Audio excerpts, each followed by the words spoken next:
मंडळी, हा जो फोटो तुम्हाला स्क्रीनवर दिसतोय ना, हा फोटो आहे अमन सिंगचा.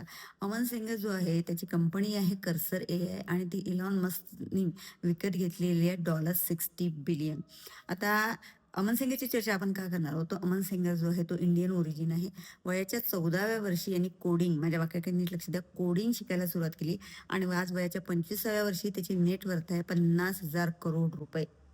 या मुलांनी 21व्या वर्षी एम-आय-टीतनं बाहेर पडून स्वतःचं स्टार्टअप सुरू केलं आणि 4 वर्षात त्यांनी हे यश मिळवलेलं आहे. आता तुम्ही म्हणाल एम-आय-टी काय साधीसुधी संस्था नाही हो. जगभरातले जेवढे तुम्ही नोबेल पुरस्कार ज्यांनी मिळवला आहे ते एम-आय-टीचेच आहेत आणि सर्वात मोठी संस्था आहे. अशा संस्थेतनं बाहेर पडून या मुलांनी हे स्टार्टअप सुरू केलेलं आहे आणि जे स्वप्न आपण पूर्ण आयुष्यभर पाहतो पण पूर्ण होत नाही, ते 1 करोडचं स्वप्नसुद्धा आपण साकार करू शकत नाही.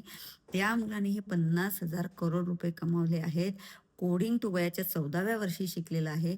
वयाच्या 25व्या वर्षी तो बिलियनियर आहे. मग आपण आपल्या मुलांना काय शिकवायचं आहे, याचा विचार तुम्ही नक्की करा. जे शिक्षण आवश्यक आहे ते त्यांना तुम्हाला द्यायचं आहे. Coding, AI, data science, skills हे आपलं पुढचं शिक्षण आहे आणि या शिक्षणावर तुमचा जोर असला पाहिजे. आम्ही या दृष्टीने प्रयत्न चालू केलेले आहेत, पण पालकांनी सुद्धा या दृष्टीनं विचार करणं गरजेचं आहे.